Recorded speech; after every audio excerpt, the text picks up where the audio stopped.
What's up, everybody? Welcome back to Omnic Lab. A little late this week, but on purpose because we're really good at predicting, apparently, if we wait. This week on Omnic Lab, you're going to be buckling up for the biggest news of the century that has been confirmed for the game.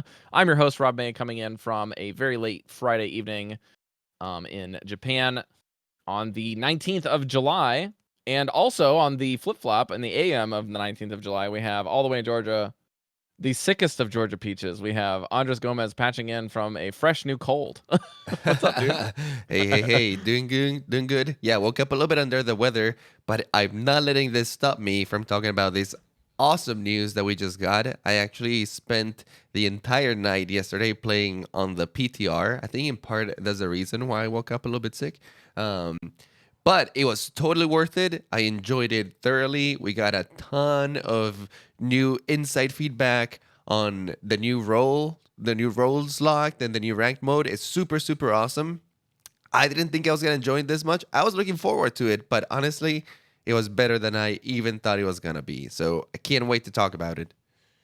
It also feels pretty good to have a lot of these predictions actually pan out the way we had predicted for a change, which is nice. Not to mention that kind of, I'd have to say, like, the one thing that I felt most comfortable with was the fact that they had to wait so long to get this out, and this feels like a little bit of an appropriate thing for them to kind of make the big announcement now, kind of say there's going to be a little delay before you get it. Then once you do get it, it's going to hit the consoles in a beta, and then we'll get more into that news later on. But then after that, then it'll start launch, and then we have the shorter seasons and all that. So I'm just really glad that they're kind of like saying, hey, it's here, but it's not. You know what I mean? Like, we're going to get this new system. It's going to slowly come out. Then once you get it, it's going to kind of slowly creep up again. You have some time to test it here. You have some time to test it in the game, live servers, and then roll it out all together. So that's really good.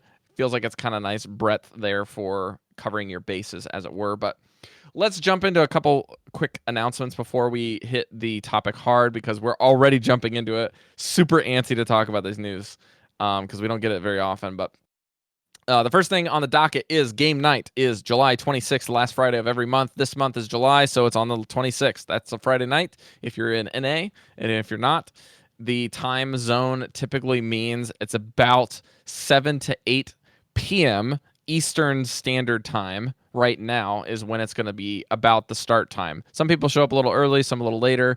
This time around, I'm likely to be moving on that day in particular, so I don't think I will be able to make it. And if I was, they were going to be shutting off my internet that day, so I don't think I'll be able to play, needless to say. But I will see you guys next month, and likely in a bunch of different roles. If I can pop in for a couple hours before they disconnect the internet, I might do that. But that is the game night. Andres is going to break down a quick note on our coaching sessions, and then we'll move on to the next bit. Yeah. As far as coaching sessions goes, they're still going really strong. If you guys haven't signed up for your July one, make sure to schedule it with us. I know that the beginning of July was a little bit busy with Atlanta homestand and all that other stuff, but we are a little bit more free towards the end of the month, so make sure you book it before it's too late. And for those of you who haven't signed up, make sure you do. There's still a few spots in July, and definitely come August, things open up again. So make sure you guys start taking advantage of those. It's been going really good. This month, I actually had the third session with a few of the people that I've been coaching. So they've been doing it for about 3 months now, and it's been going really well. I've seen some improvement in some of them, and the best thing about it is that they've noticed things about their gameplay that they hadn't noticed that they had been doing before. Just having a second set of eyes and somebody to tell them, hey, check this out, check that out. Other people were surprised that I noticed certain things about the way their style, and they're saying, like, it's funny that you pointed that out because I tend to be kind of like that in real life, and now that I'm noticing that I play the game like that too. So I don't know, a few things that you might not notice that you've been doing before, just from having a person look at your games for a good hour. So make sure you take advantage of that. Sign up for Patreon at the $2.50 per episode. I think it's a very fair price for what we're giving here. As far as it's been going, you guys get a lot of value, and we do too. We get to meet you guys and actually know who are the people who are listening to the podcast and what are they looking to improve. So it's been going really good. Make sure you sign up. Yeah, I got a pair of brothers or cousins or something. I think they're either that or even just good friends where they have been able to get into the call together. They're both patrons and they basically double up their coaching sessions if they can. Try to schedule a time where they can both show up and watch the footage, or one of them is playing and the other is there taking notes. And so we kind of have this really cool thing going for them. And that is a big shout out to Funhaver and Shade. I'll be scheduled Shade next week, and I had Funhaver just yesterday, actually. So been working on some stuff there with those guys, and really, really proud of their progress so far. They're learning and doing placements together, basically. So next up on the docket is our sponsor. The Omnic Lab is in large part brought to you by the Top Score Solutions family, esports-oriented community for business education and analytics. If you guys want to hit them up, developing businesses, apps, services, organizations, things about esports, please go hit them up, and they're here to help. You can find a link to their Discord on topscoresolutions.com, as well as their weekly or bi-weekly flagship podcast about just business and esports. You can also join in getting more information from Ben or I Need Peeling in our Discord by pinging him there and getting access to his Discord through him. Also, there was a little bit of a hiccup that Switch wanted us to let you know in the website that he believes is fixed. But if you guys are having issues with the next couple months of anything on Omnic Meta's stat website, please feel free to ping us, and we'll see if we can help Switch with the adjustments on the back end, at least feeding him some news. So please hit up our Discord and mention him on Twitter or something there, and you should be able to get a quick response. With that being said, let's jump into roll queue. It's only been about 7 minutes of the show, so let's get into it. So the first thing is, everything has been confirmed that the system will be a 2-2-2 setup, which means 2 tanks, 2 supports, 2 DPS, and that doesn't restrict you outside of those roles. You can choose them as freely as you want within that role during the match and in the beginning of the game. You can also queue, meaning that you can choose when to go into the competitive playlist or the quick play playlist in the main screen by selecting a role or multiple roles. And then once you get into the game, it will assign you a role, and you must stick to it. But you can choose any heroes you like in Hero Select or when you're dead during the course of the game as normal. But you must only choose heroes in that position. And in addition to that, when you play in ranked mode, or the ladder is what Andres and I have been referring to it because we're ex-Hearthstone enthusiasts. That's kind of what we use to refer to our ranked systems. But in the competitive playlist of the game, you will have 3 separate roles that you are assigned a separate rank for. So you could be a gold in DPS, a platinum in support, and a bronze or grandmaster in tank, maybe, for those of you out there. And Yeah, then, so Andres, do you have anything you want to say about this stuff before we kind of go through more of the nitty gritty? I was just gonna say pretty much kind of how we had speculated last episode that this was gonna pan out. 2-2-2, you can always move within that role. There's no swapping roles in the middle of the match. Once you're assigned it, that's what you're playing until the Lock end it of the in. match. I will say from playing yesterday for a while, it did feel weird for a second. Those first few games, when you go into the game and every hero that is not in your role is basically grayed out and you can't pick it at all, it's like, oh, all right. And then more importantly than that, I noticed that that wasn't much of an issue until certain moments in the match came. Like you needed to stall, for example. I was like, oh, wait, I can't go to Hammond or I can't take Moira. I'm stuck. Or May. I have to play. No, well, I could take May because I was playing DPS. Oh, okay. But I think that the other DPS had gone May at that point. So I was like, oh, let me go Hammond. Oh, wait, I can't. So it did catch me off guard a few moments there. But as the match went on, I got more used to it. And by the end of the night, I wasn't even noticing. And I really, really loved the separate SR thing. I don't know if maybe you want to touch on that for a little bit. Yeah. But I thought it was Let- one of the coolest let's- features. Let's just run through this particular change before we hit the balance Okay. reworks. And then what I'll do there is just talk all about it. And then we can do the discussion. So the first thing on the docket with regards to the role queue is the stuff that we discussed, the each separate SR systems being exclusive. The best news is that it's kind of a funny thing that I was describing to my wife. I was like, you know, a lot of people are saying that the headache of doing ranked, placement matches every season is getting to be a bit ridiculous. But now it's kind of like they've decided that they're going to shorten the 10 games down to 5, but also kind of soft increase it to 15 because you can do 5, 5 and 5 for each role, and you can get placed after 5 games.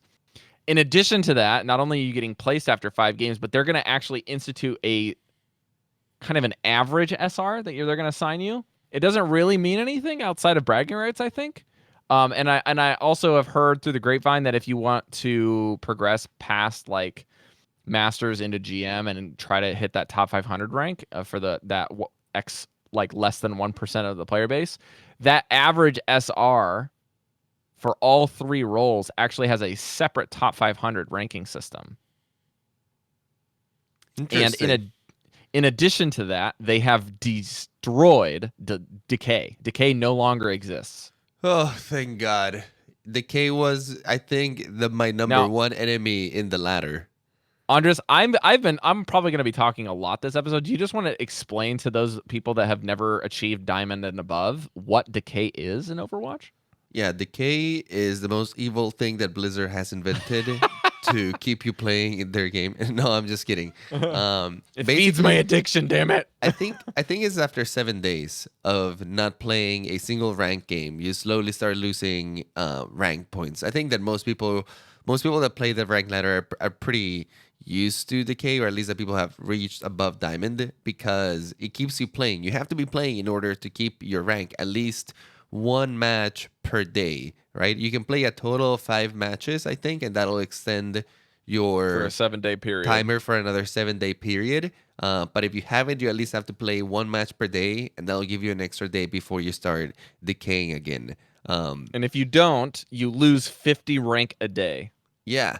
It's a system, though, that is incredibly punishing for guys like me, where I can go maybe hard for 1 week and I'm like, okay, I have some free time. I don't have a lot of projects this week. Let's go. I'm going to play a ton of Overwatch.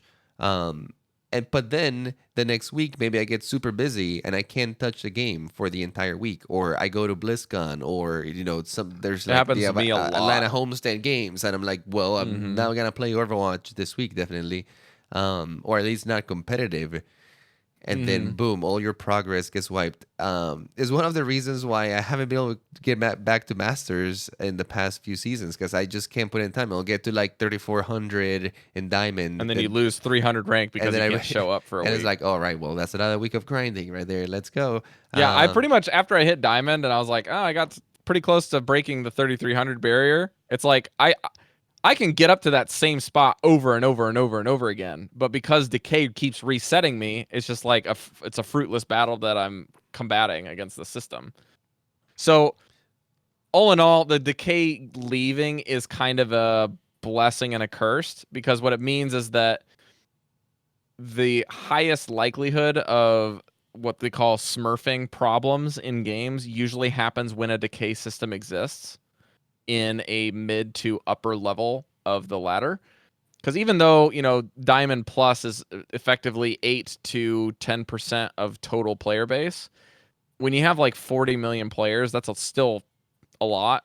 And in that player base, all of the people that have extra accounts or want to play with their friends kind of get into these upper plat or like low diamond accounts, and they kind of just float there, basically up and down the Decay system. And then when they get into Masters or you get into GM, those accounts are playing consistently all the time to maintain those ranks. You know what I mean? So the idea is that Decay is supposed to be in place so that it keeps people from sitting on ranks. But in a top 500 system, they're in a GM system, people are like still like kind of on the fence about it, this being going away.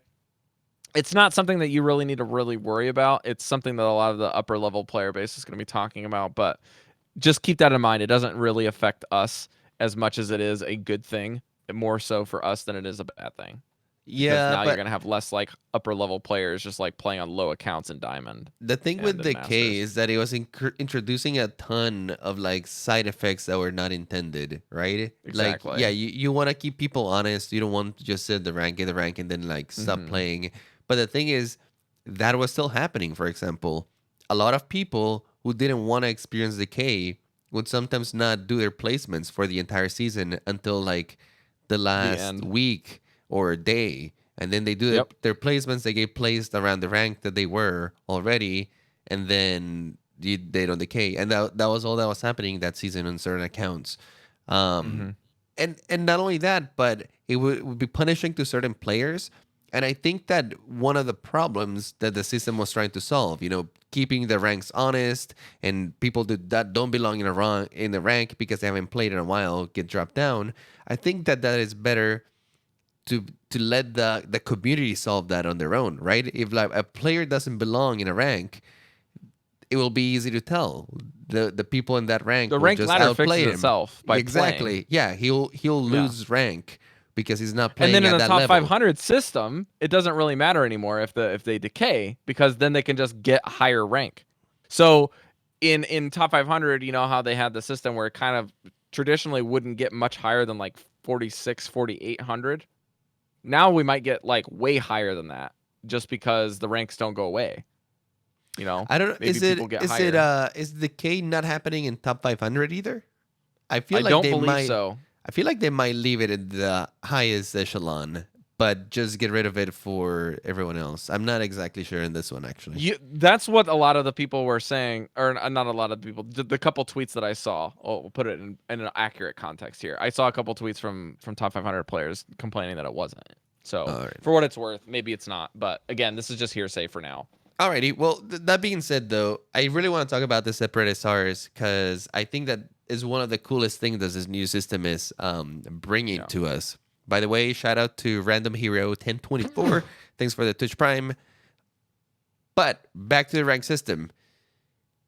Yesterday, I was having a blast playing with everyone because at first everyone jumped on their main, and it was a group of 6 people, and we're all over the place, especially because some people only play tank, some people only play support, some people play everything, right? And everyone plays everything at sort of different levels. So we have some people that are like 3,900 in one role. We had other people that were like plat in one role. Sometimes it would be like the same person that was like in that discrepancy.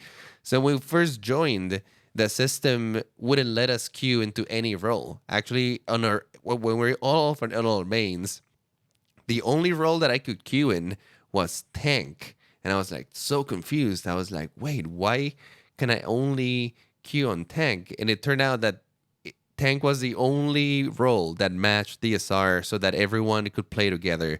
And then our main support could only play DPS. And our tank player could only play support. It was hilarious how it first started the night. So we had like Yeah. this whole misfit group of people just playing like different roles. But it was pretty fun just getting to grind that out. Eventually, we were able to kind of like solve the situation, and we were just swapping roles all over the place, trying to get ranked. And it's funny because you get to see what people actually rank on different roles. How did they perform?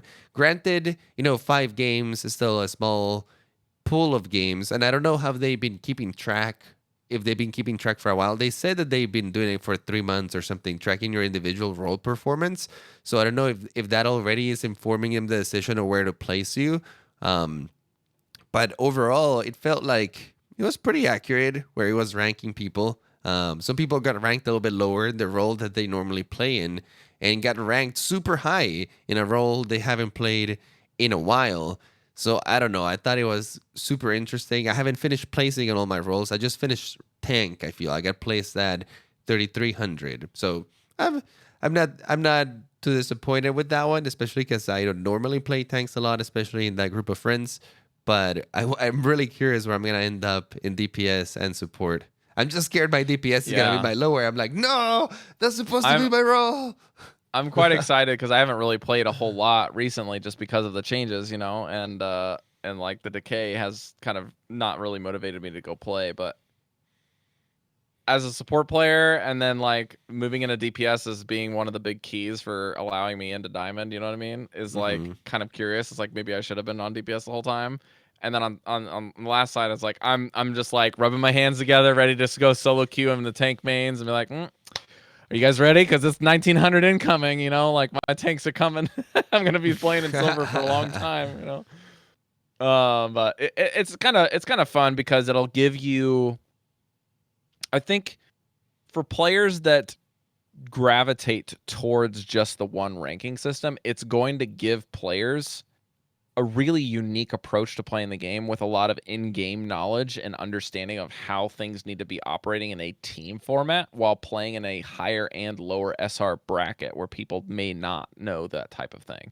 You get these lower SR brackets, let's say someone's playing in silver on tank, on heals, and on DPS. But then you have another player that's joining that same game who is, you know, for my example, maybe I'm the tank in that game and I'm playing in silver, but like I play diamond, DPS, diamond, you know, support. So maybe that's where I'm at, and like I just really need to focus on my tank play, but I can help that team perform better than they normally do just by, you know, giving them some more of an in-game function and like guiding them from A to B to C. You know, that type of thing is going to be a really interesting approach to the ladder system for players that are struggling in certain roles but not in others. Could be really fun. I think overall learning and landscape of the game could be much better. Now, Absolutely, and I think that it also opens a possibility of you not having to worry about rank as much, right? When you go into the game, you yeah. know what you're gonna be dealing. You know you're gonna be playing in that SR, and it gives you some Hmm. stability. Like that's one of the things that I noticed the most about this new system. The games just felt stable, and when you were in the game, you felt like you had committed to what you wanted to play or what you had to play, right? If when I was playing tank, there was no option for me to go anything else. So that temptation was eliminated completely. I was completely committed, right? Like I can only play tanks. If this is my pool of heroes right now, if I'm gonna switch, I gotta switch to another tank.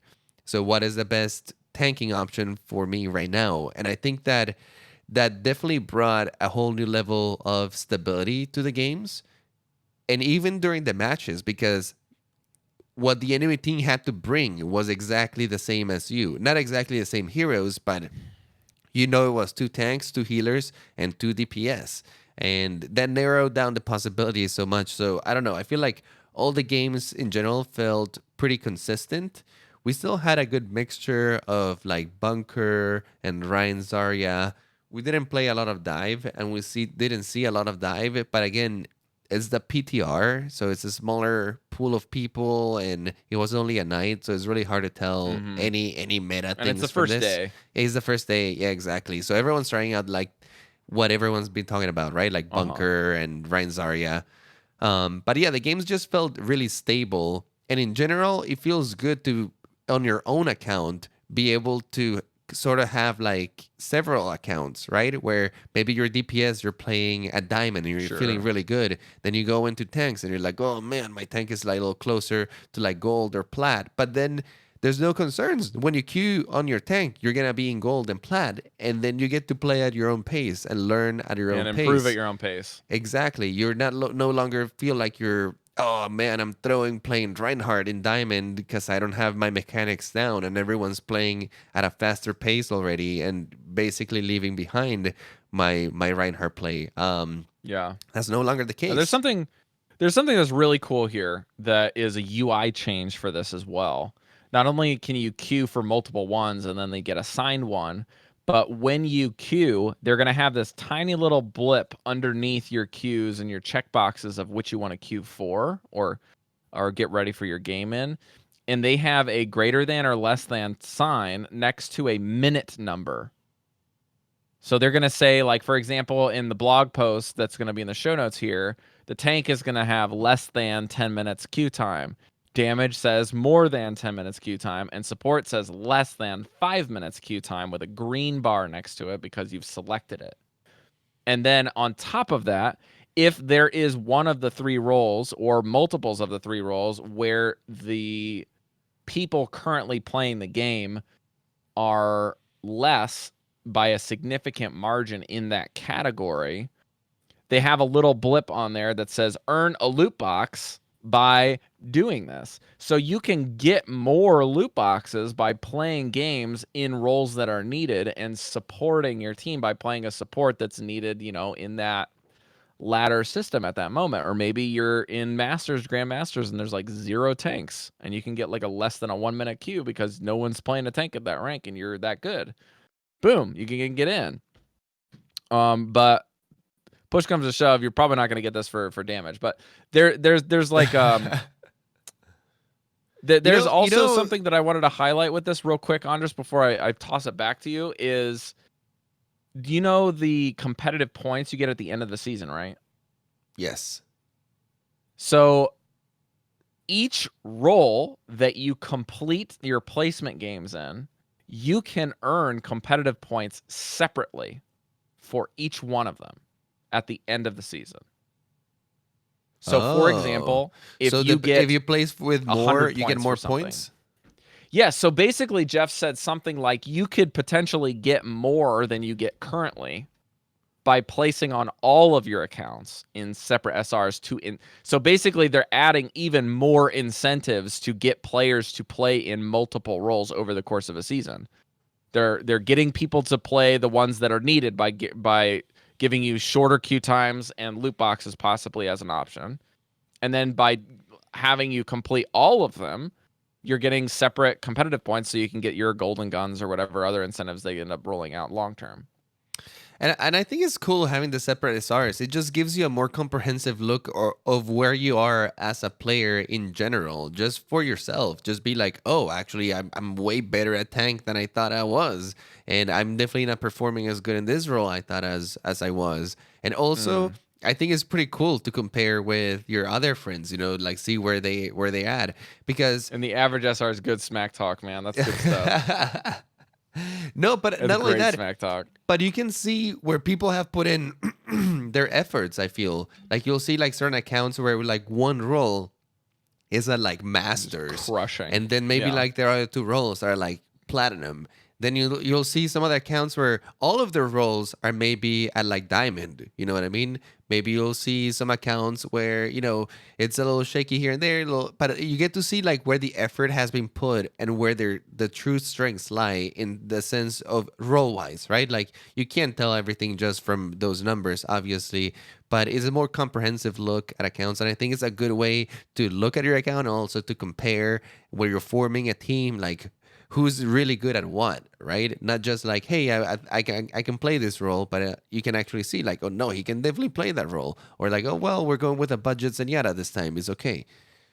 And now that we have the replay system, we can see what roles you queue in for and what really to double down on. We can eliminate more options of things for coaching. You know what I mean? Like every step that along the way this last year for Overwatch changes, heck, even the last like 4 months of changes that they've made in announcements have been just absolutely a huge boon for competitive play, for getting old players back into playing, for getting new players to show up and even try the game. And then you also have just like lots of carryover understanding for how ranked works and how kind of the UI of queuing for ranked and or unranked games is going to work. The fact that you can do this for quick play somewhat legitimizes going into quick play for practice now, I'd say. A little bit, yeah, because now you're definitely gonna have the roles locked in quick play too. Like you're always going to be playing with a decent composition, or at least semi-decent, right? No longer you go into QP and there's 6 DPS heroes. That is not gonna happen anymore. So like I said, the game just in general feels so much more consistent, more than I thought it was going to feel like. Sure. And it's in a great spot. Like, yeah, so many tools have been added, and like this really changed a lot of things. Like it almost felt like a new game last night when I was playing it. And for the first time in a while, like none of us wanted to log off. In fact, when the first player was like, "All right, guys, I'm gonna call it a night," everyone's like, "No, no, no, man, no. Where are you going? Last one, last one." It was like, "No, no, no. I really gotta call it a night." And we all just started chanting, "One more, one more, one more." And eventually, he was like, "All right, fine, one more." But I feel like that hadn't happened in a while in Overwatch, where all of us were just like really into it. We all wanted to see where we were placing. The games felt good. All the matchups were in the sense felt really nice. Mm-hmm. It might have been because of PTR2. I don't know, the smaller pool of people. It might have helped that we were winning all of our matches too. So I don't know. I don't know if it was Well, just like the that's hype. certainly incentivizing. Now, But I just found the competitive awards system. So basically, I'm just going to give you the before and the after, which means that basically they're taking the before system and they're making it a little bit larger after, considering that every player is going to get that same role 3 times for tank, support, and DPS. So, for example, bronze gives you 65 competitive points right now if you finish in bronze. So these are those little tokens that you can spend on your golden weapons, right? Now it's 25 instead of 65, but you can do it 3 times. So total, you get up to 75. So before silver, if you get silver, it was 125. If you get silver 3 times, it's now 150. oh, so you get Gold slightly more. 250. Yeah, but it's exponential. So gold 250, now it's 300. Platinum 500, now it's 600. Diamond 750, now it's 900. Masters 1200, now it's 1350, and Grandmaster 1750, now it's 1950. So it's basically give or take 25. It goes like basically it's plus 25, plus 50, plus 100, plus 100. You know, And then that kind plus of that kind of 200. a thing.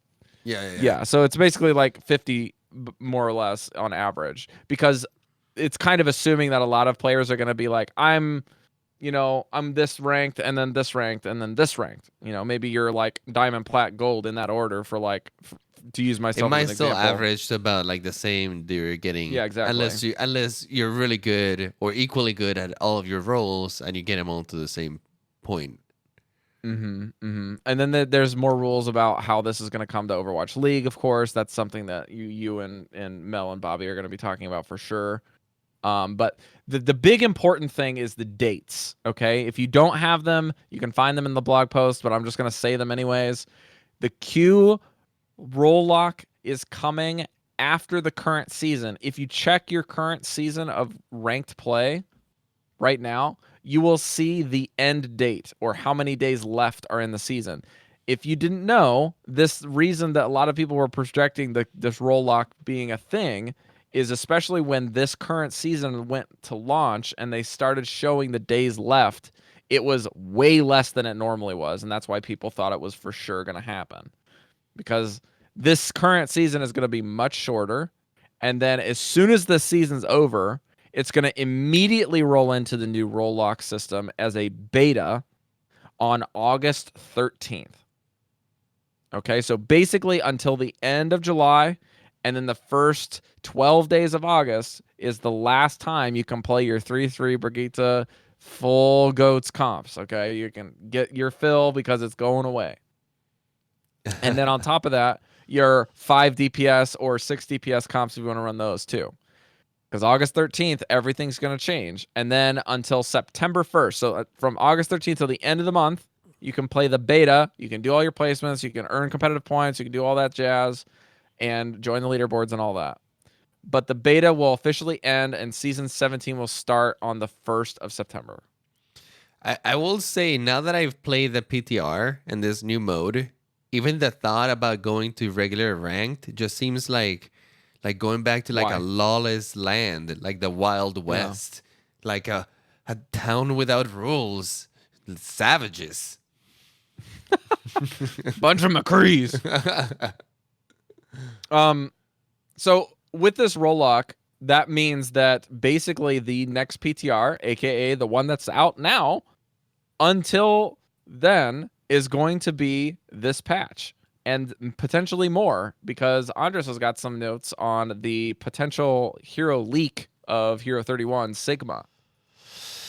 Yes. So we don't know much about this. We just know that somebody posted a picture of the PTR where a new hero had been put into called Sigma, which is weird. Maybe that's a code name for something else because we haven't heard of any Sigmas anytime soon. And I was thinking Hmm. it might have been Maga from the latest Baptiste short, which looks Right. like a freaking awesome hero.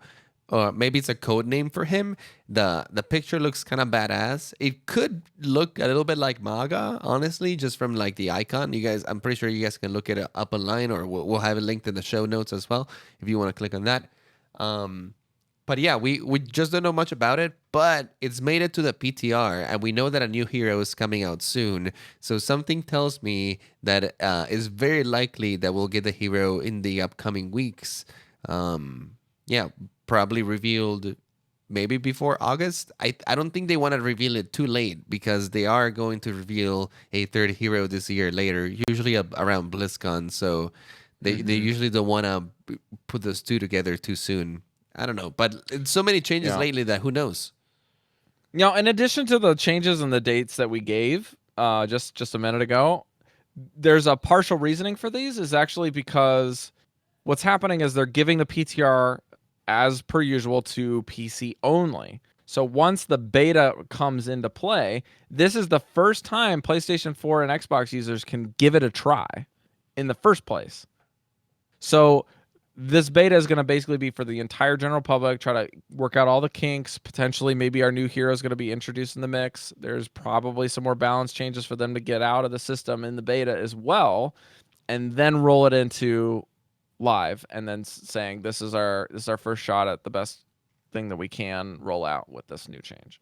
Now, we need to get into the hero updates that are paired with this because they are just as big as the roll lock because all of them are paired with that in mind so that when you're playing the new roll queue for ranked ladder or quick play 222, this is kind of their first crack at balancing things better. And the first and probably the most important change is that global ultimate costs are now 12% increased, which means it's going to take you 12% longer on all of your ultimates in every hero to get your ultimate. This to me is probably the biggest change balance And the wise best change. in this patch. It's huge, and playing with it, you can definitely feel it. Everything got slightly slowed down in the ultimate economy. Actually, I was having a hard time keeping track of some ultimates last night because I'm used to the speed at which some players are getting it right now. And yesterday, the game had definitely slowed down where I was like, I can't tell if the Reinhardt has shatter right now or not. Like he might still be like Right. 20% off. It's hard to tell. But that being said, the game felt like the mid fight. And when I said the mid fight, I'm talking about kind of like the poking battle where you're kind of looking for opportunities. You're staring down at each other. The neutral game. You're trying to, find a good pathing to get you to the enemy and try to avoid damage, look for picks for players that are maybe scattered or out of position. That part of the game just became a little bit more important and longer because usually that part of the game used to be interrupted the second somebody got an ultimate, right? The second somebody got an ultimate, Hmm. you're stop playing that mid game battle and you go on the aggressive, right? And you try to find a kill by using your ultimate, your EMP, your Orisa Yeah. supercharger, coalescence, whatever it is that you have. That is no longer the case. And now you have to be a little bit more picky of when you're actually using these ultimates. In fact, getting your ultimate super fast is now huge because it takes that much longer for everyone to get it. So I don't know. The game feels a little bit better with ultimates being slowed down a little bit, and it definitely is gonna take some time getting used to and like getting that new timing right for everyone's ultimate. Something that I kind of predicted with this for our discussion here, Andres, was that if this is coming into play to slow the game down a bit into being more neutral game and rewarding you for using your hero's main abilities outside of the big fat queue, this then also means that every time Q gets hit, it can be more powerful than it was before. If Blizzard wanted to balance the game that way, because it's now taking you longer to get there. So if you think about it this way, the longer the neutral game lasts between teammates getting access to their ultimate ability, the more powerful they can be. Right? And that's kind of in a vacuum. Okay. But this to me shows that Blizzard has kind of thinks that in the two healers, 2 tanks, and 2 supports format, that they want that neutral game to be longer in general for how the current power level of what we got. I think so. So this change to me seems like this global ultimate cost could have been paired with a patch notes at any time over the course of this year. Not just now. You know what I mean? Yeah. Like, this is a change that they could have made in general. It just seems like finally they're ready to do some radical changes to the game here. Yeah. And it makes sense. If you look at Overwatch League and the GOATS meta, I think we got to a point where ultimates were just out of hand. With the amount of healing that you could provide in that team and the amount of like ability synergy that you had, you would build your ultimate so incredibly fast that for the most part, a lot of the fights were a cluster of just ultimates flying everywhere, right? Like you have Trying to get value out of Gravitons, something. you have Zenyatta ultimates just like flying around. And this was almost like every fight where it became more of like who lands the ultimate kind of thing. And like ultimates would basically just be used almost as soon as they were gotten online because you had to start building your next ultimate, right? They build so fast. You might as well just throw it out there and get the next one and keep going. And it was a matter of like who can get more ultimates in the fight, right?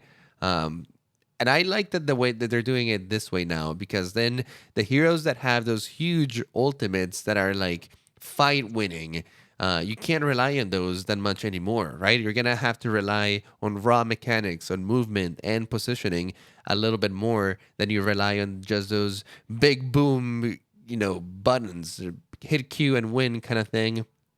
Is a thing sometimes, and those moments are going to stop being less and less, and now we're going to have to be more reliant on all of the rest of our abilities and those skills. I mean, I would backtrack and counterpoint that a bit by saying it doesn't say that per se the Qs become less valuable. I still think that their value actually will increase, and so to the point that you get those big hero moments is still going to be there. Oh no, but they're going to be flashier. They're going to be more important. They're still super I mean? valuable. Yeah. Don't get me wrong. I'm not saying that they're Yeah. less valuable. They're still super valuable. I'm saying you gonna have to rely much less on them to get things done because you're not gonna have them because online the game's as going often. to be. They're not going to be in the game as much because Exactly. you're going from like 5 ults a game to like maybe 2 or 3. Yeah.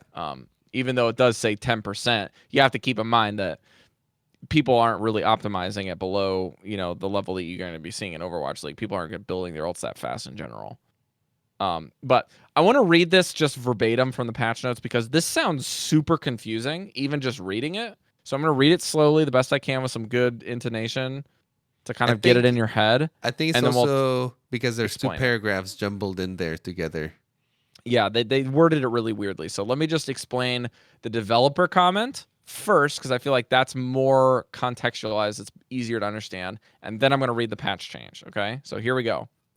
The slows, all of the abilities in Overwatch that have slows, the slows change will most likely impact heroes which can slow themselves, such as Widowmaker when you go into your scope, or Ana when you go into your scope, or Reinhardt when you flip your shield on. In these cases, enemy slows, such as Symmetra turrets when they slow you down, or Maze freeze, cryo freeze, primary fire, and Blizzard will not hinder these heroes being like Reinhardt's, Widowmakers, Ana's, unless they stop slowing themselves or the enemy's slow value passes or exceeds their own slow value. So what this means is that the slowing effects, I'm going to read the patch notes out. The slowing effects, instead of stacking together Friendly and enemy slowing effects are now separated, and movement speed will be reduced by whichever one of those two numbers is slower. Okay, so what that translates to in real time is, let's say Andres is playing Widowmaker, and I'm playing Flank May. Okay, because this is the only situation I can think of No, that makes it sense. Okay, happens. I've been in that because I situation flank May before. all the time. It's not that Okay, uncommon. yeah. So Andres is sitting in main trying to get a couple picks. And so he jumps out from behind cover to retain the speed of his Widowmaker, and then jumps into scope. Because when you're in the middle of the air, you have no movement speed reduction, regardless if you're in or out of scope if you're in the air. Okay? So he goes into scope and then lands and starts staying there and does the little like tiptoe back and forth to kind of dodge shots, but it's still slow.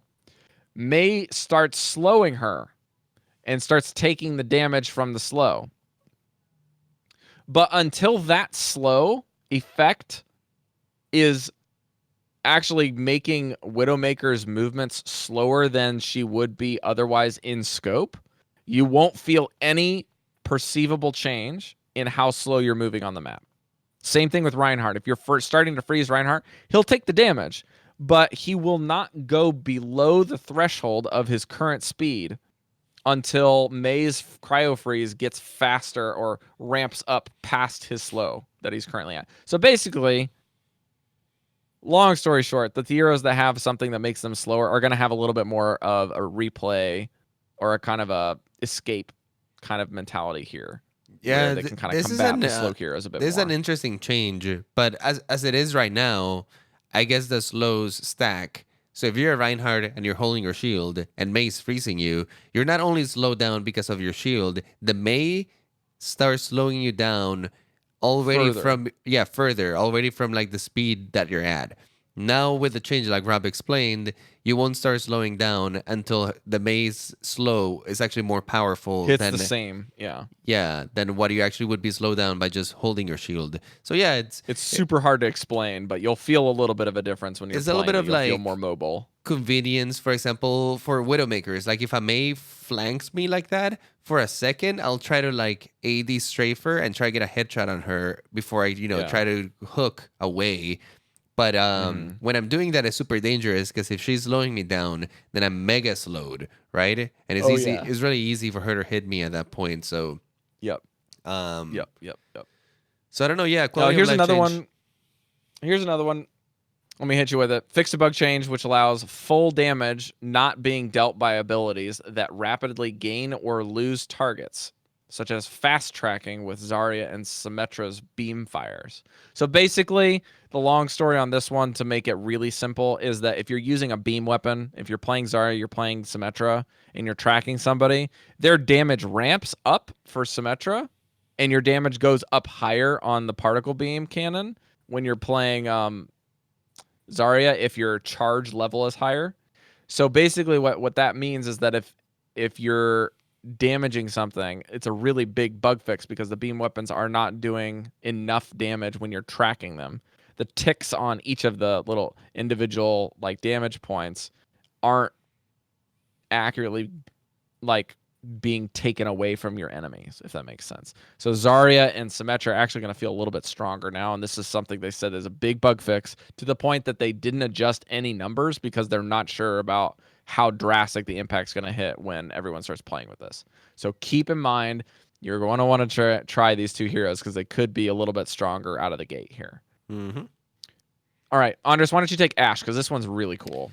Ashe is plain and simple. Her reload time per round is decreased from 0.3 seconds to 0.25 seconds. So just slightly increase in speed.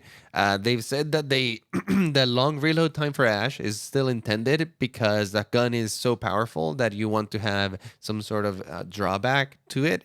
But that being said, it was slightly too long. So every bullet now has a 0.05 second reduction. So in total, you're gonna reduce quite a little bit more time. You're 0.3 seconds total. Is that what No, you're saying? 3 full seconds on a reload gone. You're going to reload your entire clip 3 seconds faster now. No, that doesn't sound. There's no way it takes you more than 3 seconds to reload the entire gun. Sorry. It takes you a total of 3 seconds to reload your gun. 0.3 times 12 is 3.6 seconds. That's how long it takes you from 0 to 100 to 12. Sorry. Mm-hmm. So if you have a 0.25, gosh dang it, 0.25 times 12, it takes you 3 seconds. So you're shaving off a 0.6 of a second. So basically half a second of a total reload of 12 rounds. Yeah, I think so. Okay, I'm not. It might even be a little faster because I think that once you empty your clip, your reload gets a little bit faster initially. So there's like less ramp. So it might even be faster than that. Yeah, the point is, It's really you're gonna weird. reload faster. It's not like incredibly that much faster, but it's significantly faster. What Yeah. I'm really interested in is the next change because Here we go. this hero really got a slight rework here. Brigitte, one of the most controversial heroes to ever have been added to the game, is getting a big rework because of the 2-2 roll lock. Jeff explained that some of the heroes are gonna have to undergo some process of change. Brigitte definitely is the first one to go through that. Her Inspire, her passive healing, it's increased from 100 health to 130 health per second, or not per second, but total in the duration Overall. of the Inspire. Yeah. But So that being yeah, said, the Inspire healing for herself has been reduced to half. So it's a lot. yeah, no longer can she heal herself The that much Lucio with her treatment. own Inspire. So you have to be rather careful with her because you can't out heal certain things like you could before, like Winston's Tesla cannon, for example. Um, Yeah. Repair pack, huge This is change to this interesting. one. This one no longer is one charge that you have and goes on cooldown. Now you have 3 charges for the ability, so you can throw it on 3 different heroes at the same, not at the same time, but consecutively, one right after the other without having to wait. Um, and the healing has changed from 150 to 120. So not only has been reduced, but now it heals over time. Rather than healing instantly as a burst healing technique, now you heal it over 2 seconds. So 120 healing over 2 seconds once you apply it. Um, and you can throw multiple packs at a person.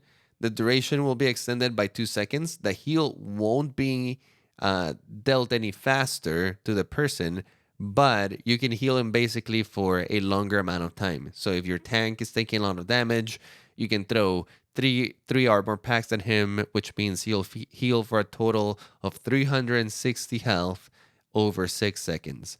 Um, Doesn't this make Ana the only burst healer now? even Anna, well, with her nade you're talking about. Yeah. I think so. Yeah, every other healer now Moira does does it a over little bit of a time. chunk when the projectile hits, and then there's a hot or heal over time Yeah, but afterwards, Moira is right? So definitely maybe a little still bit. over time. Yeah, Yeah. most of the healers have been reverted over time, and this is a Mm-hmm. super interesting change because as we saw, especially from really good Brigittas, the burst healing can be one of the more powerful tools in this game. Can be Especially used for because it baiting. added armor too, so it added an extra layer of padding to that hero. Yeah. It was just incredibly strong, and that's definitely been nerfed to the ground. Um, and now her healing output is much higher. You can heal more targets, and you can heal them for more around your aura, but you can heal yourself for much less, and you don't have the ability to just immediately bring somebody back to full and give him extra armor. Now you have to be much more selective with your heals, and rather than applying after the fact, before you used to be very reactionary, right? Somebody dropped too low, you heal them. Now you're gonna have to be a little bit more predictive in that sense, where you have to see who's about to take damage and throw the armor pack at them before they take in a lot of damage, right? Because if they're already too low, that might already be too late. I was looking at the Brigitte heal yesterday, and it's fairly slow. It takes some time to do it. So if they're bursting you down, you will still die. Now I wanna check something here because I haven't gotten a chance to hit the PTR because today was my last day at my school, so I had a lot of stuff going on today. I'm trying to pull open the wiki because the cooldown on her ability is the one thing I'm the most curious about. I'm guessing is kind of like Tracer and her blink charges. With the blinks, exactly. As soon as you use one, it starts regenerating again. Um, if you have all of the charges, you're basically not regenerating. But if you spend all 3 charges, you have to get like 1 at a time, basically. Yes. Here we go. So repair pack is a 6-second cooldown. So basically, when you're like, I'm super excited because I want to go see if I can get Violet. I think is who Jinx changed her name to, but Violet on Twitter is the same person we have as Jinx Uwu. When we had our Brigitte episode, where when you're playing Brigitte now, because it's a heal over time, and it still awards the armor bonus. If you stack this on somebody immediately, you're already starting the cooldown for the next one to come back. Mm-hmm. So it's pretty much like if you've got 3 charges, you should just spend it on somebody that's about to take damage regardless, because they're going to go up a little bit with armor. And that armor is going to continue to try to go over that point. Yeah. So Brigitte's healing style is like, I am super, super hyped to play her because I feel like even though a lot of these changes are a little bit different, like I think for her in a flex spot could potentially be really deadly in some sense. Her style has definitely changed a lot. Not only because now the healing, like you said, is going to have to be a little bit different, and now you have to be more like spreading the love around your team, and like maybe those armor packs rather being like, I'm gonna heal this person. You're kind of just spreading this heal over time. Some people that need the healing, and you're getting it often. So and it's constantly spreading it. Now that has changed, but the way that you play Brigitte is changed a lot too because of the next changes over here. Barrier shield, health reduced from 500 health to 200 health. That's nothing. That shield is so small that it basically is helpful only when you're about to take damage for a short period of time before you get back into cover, before you get back into the real daddy shield, the Reinhardt or the Orisa. Yes. Yesterday, I was testing it on myself. Every time I had a Brigitte that was trying to play like the old Brigitte and holding her shield in my face, I just shot it and it would break so fast. So you can't play as aggressive with Brigitte anymore because 1, your shield is not that big anymore, and 2, your heals to yourself are not that much anymore. You're healing for half to yourself, and you can't throw an armor pack to yourself either. So she's no longer that resistant. She can't tank that much damage by herself. And her heals to other people are over time. So you can't be as aggressive and kind of like disregard danger as you could before. Even with an ally, like, oh, let's go get super aggressive in their face. I'll insta heal you and they can't kill me because I have this big shield and I can heal myself for a lot. So yeah, her playstyle is completely changed.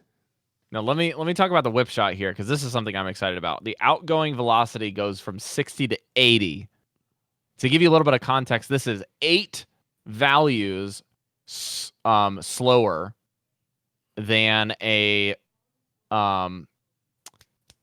May Icicle. This is very similar to May's Icicle feel. And the retracting, or when it comes back, is half the time.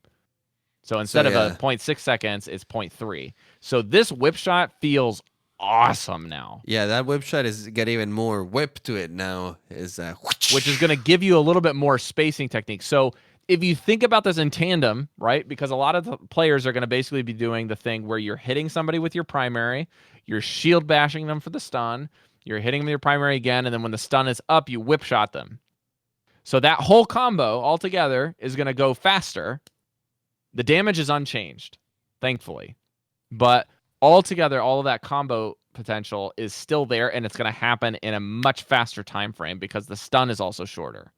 The stun is down from 0.9 seconds to 0.75 seconds. So in essence, all of this stuff is happening in a faster timetable, but the reaction time that it's requiring players is going to be higher because you basically need to react sooner when you get stunned because of the timetable you have in which you react. And same goes for the Brigitte. So this is actually increasing the kind of skill tier for both players when you have these 1v1s popping up, or even the team play, which I really like that. And then her rally got another nerf because it's going to take 10% longer for her. So getting rally on Brig is going to take forever. And this 10%, 22% this longer. 10% is on top of the 12% that everyone's getting globally. So her 22%. ultimate got extra slowed. And I think it seems needed like a it. super slow thing, but keep in mind that she's healing for more to everyone around her, and now her armor packs technically have the potential to heal more than her Right. previous armor pack. It's just that the healing is different. It's dispensed differently. The armor pack didn't heal as much as this new armor pack is going to be, but the fact that it did it as burst made it so powerful, right? Even more powerful than this one is. But now you actually get to heal for more overall, which means you're going to build your ult a little bit faster. But with these nerfs, overall, it's probably going to feel a little bit slower. Yeah, now again, Shock is in the chat with us today. Thankfully, he actually was able to make one of our live shows, but Shock is one of our past guests. He basically mentioned that the rally is going to be faster now with the new heals. That could be a potential option at the higher tiers of play, but I still feel like until people really start figuring out and playing Brig properly with these new armor packs, you're not going to really see that yet. And overall, 22% is not really equivocating just having only one heal 3 times as long. Yeah. You know what I mean? I mean, So she's gonna get it overall, faster, it'll be but a with these little changes, shorter. it's gonna feel like you're getting it a lot slower than you're getting it now, though. You'll be It's more the- aligned with all of the other heroes. Is yeah. kind of the idea. And I would Yeah. say maybe even fall behind a little bit. Now her ultimate Yeah. might be even slower than Lucio at this point. Could be. So let's jump into the next hero because we're going a little long for me. It's almost 1 a.m. here, so we're gonna wrap this thing up. We got Doomfist up next with also a plethora of bug changes. So what I'm gonna do is I'm gonna mention the changes and I'm gonna jump down to the bug fixes. Okay. So the first thing is that quick melee for Doomfist will no longer pause your ammo reload speed, which is awesome. So basically, you can fire all of your little fist your knuckle touches out at your friends at the same time as your fire rates, and you can get them back.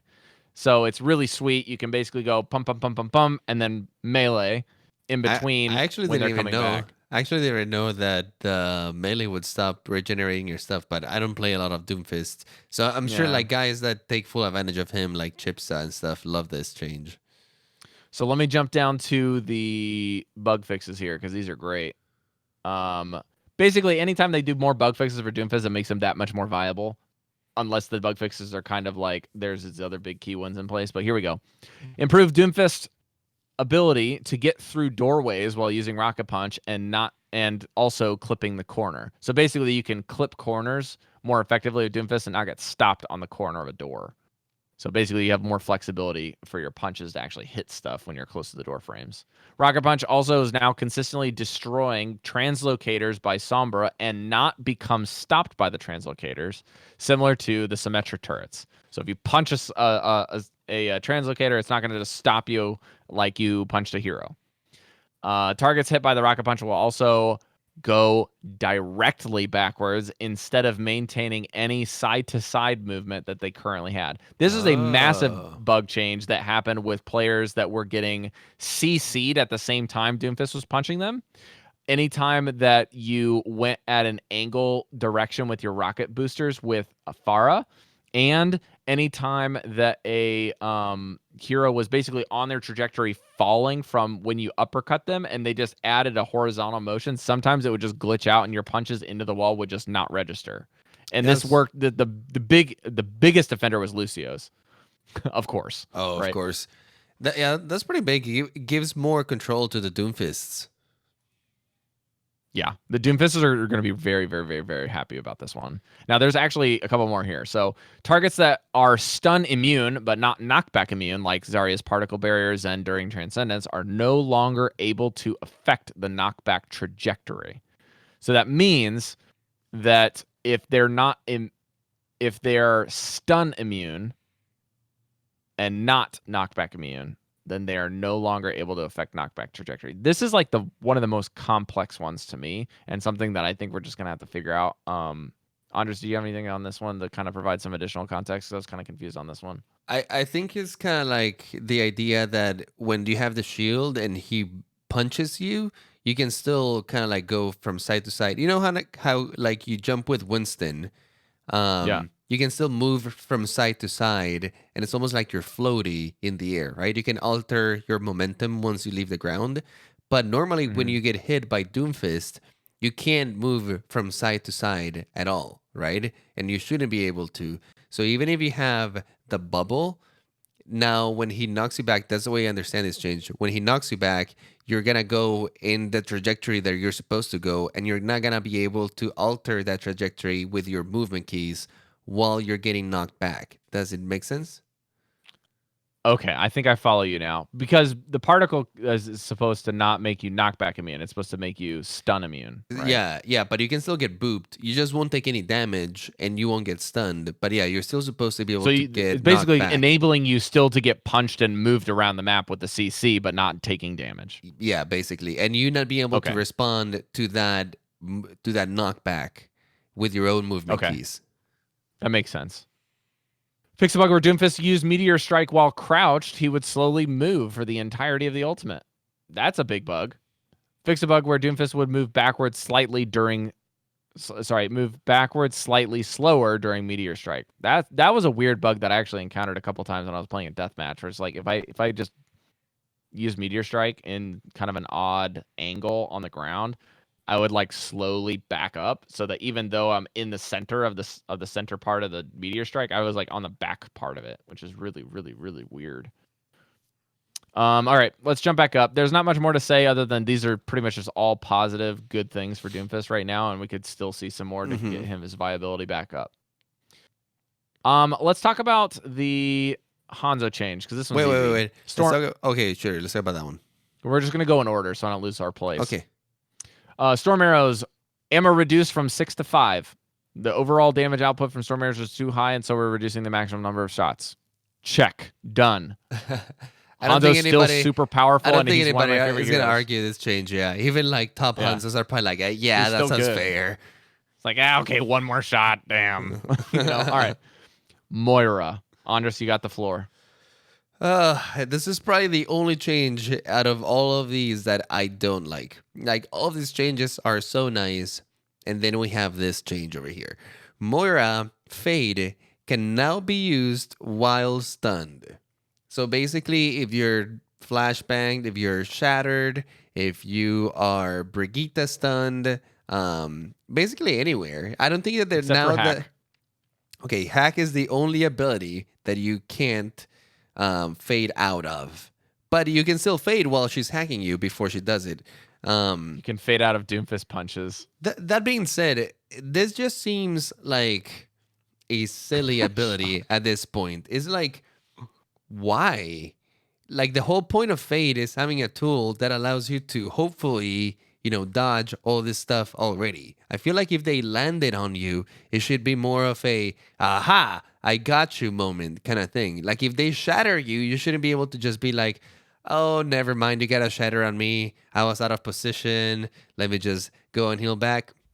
I know you're waving a Salt Shaker over here, but listen, I don't know. You guys are not on stream. I'm like miming salt shaking I the whole time he's talking here. This just seems like an ability that just got buffed for no reason. Like I don't know, you should be able, you shouldn't be able, you already get out of gravitons. Why do you need to be able to get out of more things? And like I get it, they're saying like Moira needs to be able to have more utility in these places here and here.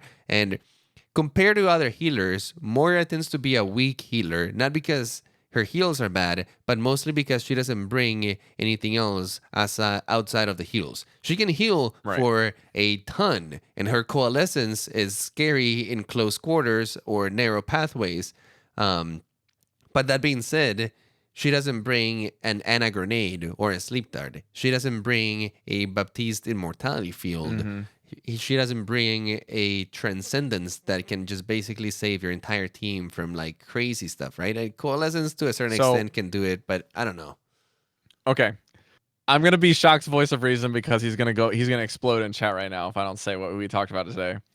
And this is something that Shock and I agreed on when we first read these changes about Moira, which is despite this change maybe being on slightly overtuned, I would even say, the key in Overwatch is that supports are way too powerful for good reason. They want players to stay alive for a long time in Overwatch. They don't want you to die, right? So every hero that is in the Overwatch playlist in the support category can do something that basically is game altering. Right? Like Ana has the ability to put somebody to bed and deny people the ability to heal at all. So she's got a lot of utility, plus burst, and also kind of like this whole comeback mechanic with her ultimate. So Ana kind of hits all of the ticks of the boxes of like consistency, utility, offense, kind of like a mini defensive ult in like her anti-grenade, and also like kind of utility there, right? So Ana's kind of in this S tier categorical like of this illustration, all right? So we'll put her over here. Then you got Mercy. Mercy defies the game by basically saying, I'm going to fly with my ultimate. I have infinite ammo offensively, and I just have 2 beams that I can just keep switching between to give my team utility and ammo. And then she can just say, every 30 seconds, one of my allies is just up. I don't care if they're dead. They're just alive, okay? Lucio is the only hero in the game that can provide anyone speed. That's insane. Like, that is actually insane. That you can give your allies the ability to move faster is game-breaking. Zenyatta, the fact that he can just move around and give anyone that you want just extra damage on that target is crazy to me. And then also, he has the Transcendence of heal. It's just like, I'm just going to stand here and block anything in front of me. And also, if anyone's in this area, like, you're going to have to blow a ton of stuff to even deal damage to them. So right? So Brigitta's the only hero in the game that can give you armor. So what's each hero has something that's game breaking. So what are you Moira's saying just Moira's? Moira's is I don't get stunned. Moira's is I don't care about any ability or skillful ability in the game. It doesn't matter. Moira is the evasive hero. That's her thing. She is like, I am going to do what I am going to do, whether I'm stunned or not. That's what Moira does. She gets to defy science, right? So because she's the scientist. Here's the thing, though. Like, she can already do that. She can already be in the middle of the fray, and if you get Graviton, she's out of there, right? It already works. If you're right next to your Reinhardt and you hear the enemy Reinhardt about to shatter, you have an opportunity to outplay him there already. You can hear the voice line, you can press your shift, you're safe. You get out of there, you can heal your team. But now they're giving her an extra edge there. They're basically saying like, oh, never mind. You don't even have to outplay the Reinhardt like this, or the Sombra EMP, or for the matter of fact, any stun of the matter. Even if they landed on you, even if your positioning was bad and your reaction time was slow, it doesn't matter because you can still get out of here. And to me, that just sounds like overtuning an ability to give a hero something that maybe they feel she's lacking. But I feel like it's just giving her too much. And it's a change that feels bad to everyone else that is not playing Moira. So here's the balance change. We keep the way this new balance change is in PTR, and we rename Moira to Houdini. Okay, do you like that? If we just rename her to Houdini, the escape artist extraordinaire, then it's fine, right? Because then it's on brand. I'm just trying to give a little bit of a dissenting opinion to this because personally, I'm really excited to play Moira. The outplay is insane. And it's I don't even want to like call it outplay anymore because you're just basically like, oh, something bad happened to me. Never mind. Get out of jail free card. That's how this change feels to me. I don't think so because like every other healer has the ability to get out of jail free as a preemptive way. Okay, but like Moira has a way of doing it as a reactive way. How does Ana get out of jail? She lands she can put you to bed. Sleep dart. Yeah, she has to do like a 180 and sleep the tracer kind of thing. She has to like sleep the Reinhardt right before she gets shattered. That's her out of jail free card. Where is Moira? Oh, I just got shattered. Press shift. Also, Ana has the ability to kill people in a really quick way and has a self-heal that's really, really powerful. Moira's like... Moira's is very, very, very slow way to kill things. Yeah, okay, it's slower than Anna. I can agree with that, but the Slower than Anna, for sure. we should probably not be comparing heroes and healers on like how much damage they can deal. I'm not a big fan of this change. I think that is sort of a silly change. Um, Mm-hmm. Maybe them just giving them like too much utility to a hero that I don't know. I don't know if she needs that much. Like you already have the outplay potential there. You don't have Yeah. to give her more. Um, I guess my idea is that like there's no other change that you can give this hero to increase viability within the texture of the game right now that keeps it unique and on brand for that hero, in my opinion. I don't know what else you would be able to do to Moira to like bring her up. Besides giving her something ridiculous that all of the other heroes have something that's I think ridiculous. You know she what I mean? is in a fine spot. I don't know if you needed to give her more. She's in a fine spot. Nobody plays her after you get out of plat, so it's fine. but All right, let's move on. but nobody plays her when you get out of plat is not because she suddenly becomes a terrible hero. It's more because every other hero that you have to build your skill Have on, something ridiculous. it starts becoming more appealing because at that level those skills are so great, right? At the lower level the skills are not. Well, more is not. And I think that it's okay to have a hero that evolves like that through the ranks. Sure.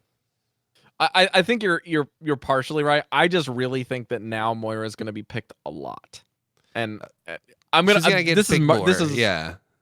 yeah exactly. Okay, let's move on.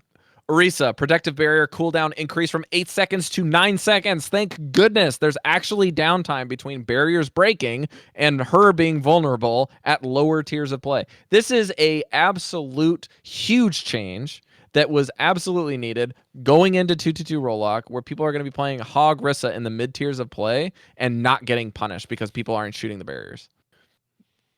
Okay, and this is also upper tiers of play to add a little bit more of a different kind of consenting opinions where people can actually try something different that's not around Orisa. And I'm also going to pair this with Reinhardt and have Andres kind of share his opinion because we're running out of time here. But Reinhardt gets a new passive, Steadfast, reducing knockback effects by 30%. As a frontline melee range tank, Reinhardt is more adversely affected by knockback abilities than most heroes. You don't say! To reduce some of this, the frustration, and enable Reinhardt to more easily fulfill his role, he is now more resistant to being knocked back. Now, I'm going to say my opinion and give it to Andres. I already said the thing about Orisa, so I'll just move on to Reinhardt. Reinhardt is still vulnerable to knockbacks. Mark my words. It's more convenient, but he still can die to a boop. It doesn't mean you can't. It just means it's harder to kill you that way by a third, okay? So keep that in mind. You're still going to get CC'd to oblivion, and this doesn't shut you down from resisting 30% more of a stun. You're still going to get stunned by McCree's. You're going to get stunned by Brigittas. You're going to get knocked back by stuff. It's just going to be a little bit harder. All right, Andres. Yeah, he needed this change. I had actually suggested a similar change a while back. The one that I had thought about was when he's holding his shield, he becomes like ironclad or like Iron Man or something like that, where like he becomes heavier and like he gets like a knockback resistance, kind of like this one. I was suggesting more like 70% knockback resistance, but that granted, it only was when he was holding his shield. But this is a good in betweener right here.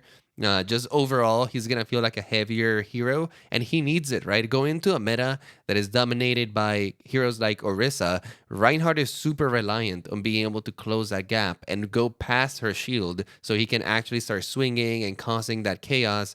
And hopefully, this is going to help out a little bit, because when you're going against like decent teams, you're not getting past that Orisa shield. You're gonna get booped all the way back. You're gonna get CC'd.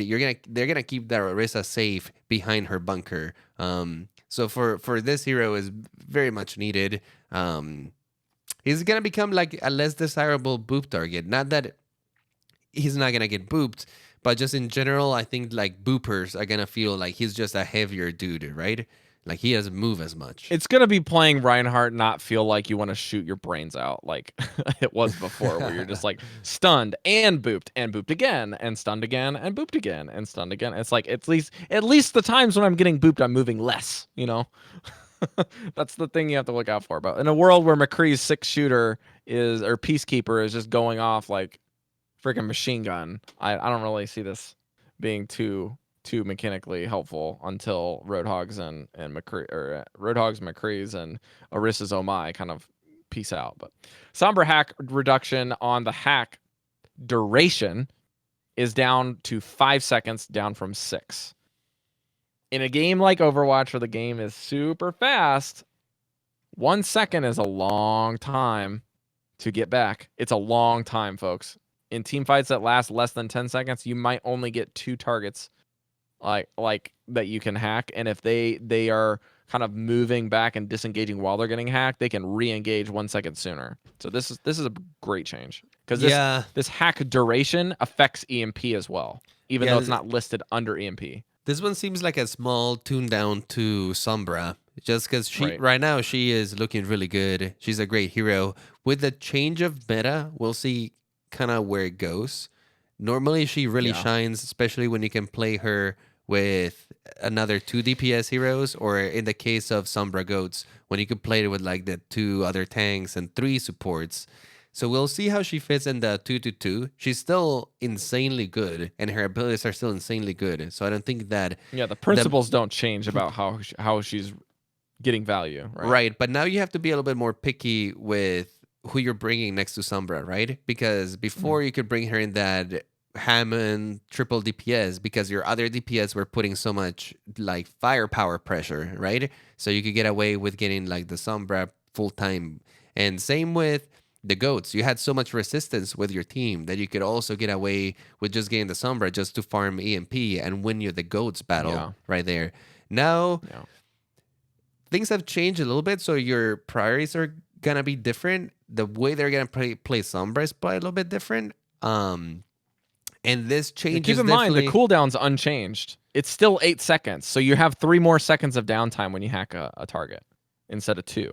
Yeah, we haven't seen too much Sombra with Bunker. That's what I'm thinking about. Yeah, so we'll see. We'll just see how she fits into like this new meta. The hero's still great, and this definitely gives some more counterplay to other heroes, which I'm all about. Like, I love changes like this. It's like, okay, open up possibilities for other heroes to counter you, and then when you use your abilities, you really have to think about where you're using them and how you're using them so you don't get countered, right? This is where abilities like stuns are pretty cool, in my opinion. Now that the EMP activation time is increased from 0.5 to 0.65, you have a little bit more leeway time to get that flashback in, to get that Brigida stun in, to do that transcendence and save yourself as Zenyatta, etc. All these things come into play more. These are things I think are cool interactions and good changes. Not like the Mora changes. And sorry, I'm bringing that back. It's just the salt gotta have that Mora hate, man. Gotta have it. One way no, or I don't hate Mora. I don't hate Mora. That's the thing. Not yet. It's a cool hero. It's coming. It's a cool hero. It's hate coming. the When you change. play more McCree, man. You play more McCree, you're gonna be stunning her, and she's like, "God damn it! It's worse than the Roadhog hook." All right, Andres, talk to us about Symmetra, and then I'll take Tracer and Wrecking Ball, and we'll get out of here.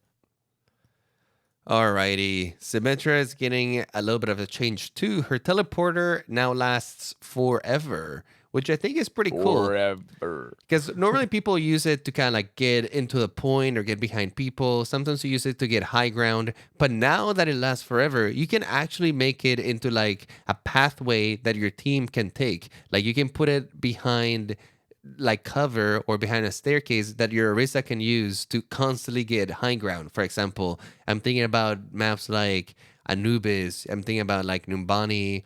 And you can create these routes now that are permanently there that your team could use if they know that they're there. So definitely leads for a little more open strategy here. The cooldowns have changed a little bit. Now the cooldown starts only when the teleporter is destroyed. But you do have the option to destroy it yourself, just in case you want to change the position as Symmetra yourself. You can do that.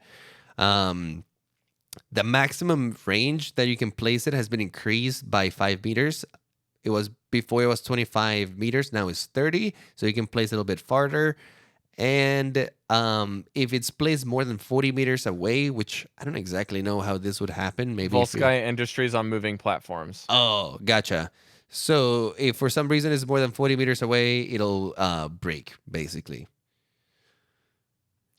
This is awesome, because if you want to set something up and the enemy team doesn't want to focus their fire on the teleporters, and you've set something up that's really, really nice or really hard to get to, Symmetra is going to be really fun to play. And I'm I've excited for seen Symmetra. some really cool uses of the teleporter. I think I've talked about this play with ML7 before, where he sets it up in a point where the enemy team is coming down a hallway, and he sets it up basically in a T position, like between the hallway and the two walls where he's standing. He sets up the teleporter, and once the team comes to the other side and is looking at him to fire, he uses the teleporter to teleport behind them, throws a nade and sleep darts, which both of them land, and then immediately teleports back to the other side. So basically, kind of like teleporting back and forth behind them and in front of them, and kind of just juking them like that, which I thought was one of the most creative ways I've seen the Symmetra teleporter getting used. It was not so much to get into a position, but more to change his position during battle to get good angles for his nades and to avoid the damage too, which was like next level. I was like, oh my god, this guy's insane. Tracer's pulse bomb's back where it was, boys. Back on the map. 350 damage. Let's go. You know, nuke with those pulse bombs. Enjoy it, man. I'm excited. I didn't get a chance to play Tracer in the heydays as much as I would have liked, and now that we got roll Q back, man, I'm excited. Play some Tracer. We got Wrecking Ball coming up with Minefield. Oh, go ahead. I was gonna say pull bombs is nice that it's back up. 350 actually allows you to kill a Bastion or a target that has some Brigitte armor with it, which felt really bad before that they could be saved just with that. So I'm glad we have that back and not hit like a wet noodle with Tracer pulse bomb. It makes more sense now that you can like not have just like the easy time of just sticking tanks with it over and over again too, because now you have higher priority targets that you can be farming the tanks and then sticking it to the other ones. But Wrecking Ball Minefield increased the projectile speed from 10 to 13 so that the mines could spread out more, making it easier to create a wider minefield, especially from high off in the air. It will also reduce the deploy time from 2.5 seconds to 0.1 seconds.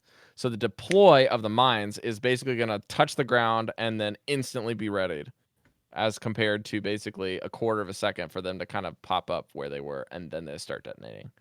This is really, really good because sometimes the Wrecking Ball fields get placed in really weird zones, and now it's kind of like you hear the Wrecking Ball noise of when he's going to drop the mines, and you can kind of get out of the way. And even if the Wrecking Ball mines are landing on you, you still have enough time to like get out of the way. You know, now it's like if a mine drops from him and it hits the ground, it's going to explode, and they're moving faster to get there in the first place. So I think this is a really, really necessary change for Wrecking Ball in the context of having to go with another tank in almost every context. More often than not, we were seeing Wrecking Ball as a solo tank. And now where you have a role where you have to pair up with another one, if you're going to play a Wrecking Ball in that context, Wrecking Ball needs to be able to combat against other tanks in some stretch. And I feel like this is one way to do that. I think he's going to need a couple more tweaks, maybe to his damage or something. But I think this is pretty conservative and a good change to go with out of the gate. Any other thoughts, Andres, before we wrap up? I was going to look at the bug fixes, but I think we covered them all. Yeah, I think that most of the relevant stuff we covered already.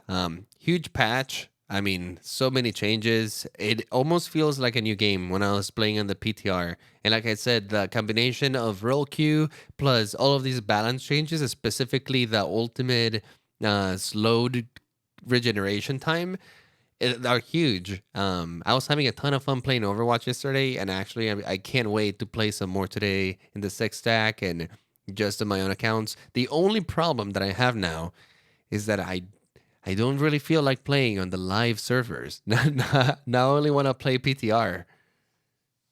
Well, luckily we have basically it's the 20th of July by the time we roll into Saturday. So we've got 7/14, 21, 2, 23, 24 days before we get this. As of the recording of this show, basically. Too long, Blazer. Days. Give it to me now. And we have to remember, this thing has been in months of development and still A isn't quite year, ready. Just actually. keep that in mind A because whole they year. basically had to monitor your stats on all of these different heroes for a while. They basically, Kaplan said in the video, they had to rework the MMR and the matchmaking system from the ground up to bring this to you. So give them a big fat thank you if this is something that you wanted. And if you didn't want it, suck it up because it's coming. We're gonna have to try it, and you're gonna enjoy it. And long standing for the game, it's gonna be fine. It might be metas might get staler quicker and more boring, but overall, long term, I think this is how the game needs to be set up for longevity. If that makes sense, rather than fun play in the moment. So, fun play is like pretty subjective, anyways. You know what I mean? Like this is gonna be fun long term. Is kind of how we're going at it. All right, guys. I'm exhausted. It's almost 1:30 in the morning for me. So let's get out of here. I got a couple of people to thank on my phone today. A little disorganized, but we got 2 iTunes reviews after a long drought. So I want to say a big special thanks to those people, which are ArchBio and How to Win 2. We have a great way to learn Overwatch from America, July 15th. Saying, I've been listening to OmniLab for a few months now, and it's greatly improved my gameplay. On top of that, it's highly enjoyable and keeps me up to date with the Overwatch community. I would highly recommend it to anyone that loves Overwatch. And great pod from USA on the same day from How to Win 2. I've been listening to this podcast for about 6 months. I haven't necessarily gotten any better at the game, but definitely a better understanding of the game as a whole. Also, they have the best intro theme of the podcast ever. I hope they mention the title of the theme soon. Hint, hint, Andres. Thanks, guys. Overwatch Victory on Spotify. If you guys want to listen to the song, it's there up for streaming. And it is a remix, correct? Yes, it's a remix of their original soundtrack. It was composed in conjunction with my friend Javier Bustacara and me. And he did most of the guitar work and the drum work. I did most of the production, mixing, and everything else for the song. There you go. We'll try to promote that a little bit more regularly here and there as we get questions. But yeah, you should be able to get it and download it and do all that jazz there. Guys, thank you so much for listening to the episode. We are also very thankful to those people on the patreon.com/OmnicLab. We have our diamond sponsors pairing up alongside of our friends at Top Score Solutions. We've got Refire, Bunk Plays, Meow Schmeow, Shazir, Shepard, Crimson Fail, Roger B, Krista Player, Tragic Zach, and even some more new ones that I am woefully unprepared for because I didn't write them down. So I'm going to pull them up for a second here as Andres. Oh, wait, hang on. I got it. So we got Caleb W. We've got Jesse K jumping in on the bandwagon for our top level Patreons at the diamond level. And I think one more from Weatherman Keefe. That is the greatest name. Awesome name. And if we didn't get to this one, I apologize, but I'm gonna say it again. But we got Funkstar joining us at the plat level, ready for some coaching as well. Thank you guys so much for supporting us. It is the only. Not the only way. It is the best way to support us financially. If you can't do it there and you have a Twitch Prime subscription through Amazon Prime, you can give us that on our Twitch and get some fancy schmancy emotes. Shout out to also, Beat the Ben for the Twitch Prime subscription, by the way. I was just about to say that. Thank you, Andres. We also have the ability. I want to promote this again. If you're still listening, please head over to Discord. If you have the ability as a Nitro booster, please give us your boost. We're like 2 to 3 people boosts away from being able to get a custom banner, I think, for our Discord page, and I'm super hyped about that.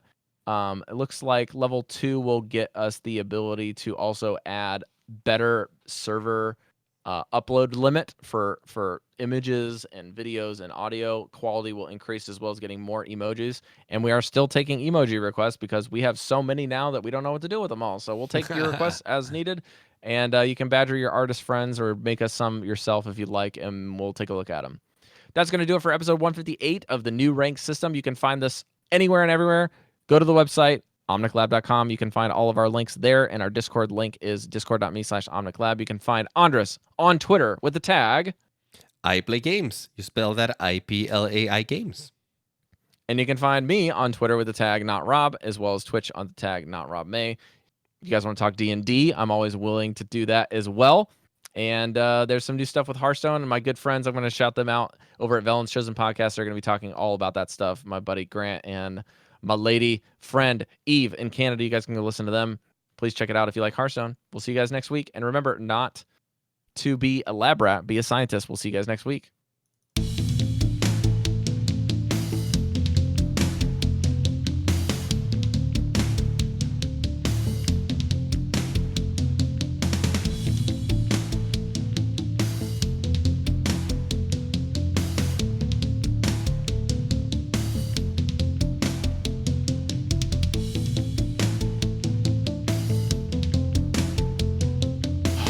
Bye, guys. That was a long one. I have nothing more to teach you. The rest